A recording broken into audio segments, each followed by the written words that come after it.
دریائے ستلج کے کنارے ہیڈ سلیمان کی سے ملحق سپر بند ٹوٹنے کے خوف سے زمیندار لاکھوں روپے مالیت کی دھان کی فصل کچی کاٹنے پر مجبور ہو گئے ہیں۔ مزید جانتے ہیں ہمارے نمائندے محمد احمد ساجد سے۔ جی بالکل، اس وقت میں موجود ہوں حویلی لکھا کے نواحی علاقے چک درشن میں، جہاں پر دریائے ستلج کے کنارے ایک بند ہے، اس کے ٹوٹنے کے خوف سے یہاں پر جو مقامی زمیندار ہیں وہ اپنی دھان کی فصل کی کچی کٹائی کرنے پر مجبور ہو گئے ہیں۔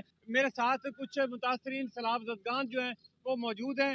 بھائی سیلاب دی وجہ نہ گھر بھی ڈہ گئے تے مال دے فصل دا چارہ چورا ختم ہو گیا، سب چیز تو محروم ہو گئے تے پرالی چکن آنے لوکی انی عوام ہوندی ہے کوئی چیز ساڈی پوری نہیں ہوندی پئی، مال دے پٹھے پورے نہیں ہو رہے تے بہت حالات خراب نو۔ ہم لوگ جو ہیں اپنے مویشیوں کے لیے یہاں سے چارہ جو ہے وہ اکٹھا کرنے کی غرض سے آئے ہوئے ہیں، اور ذیلی طور پر ہمارے ساتھ اس معاملے میں کوئی تعاون نہیں کیا جا رہا۔ جی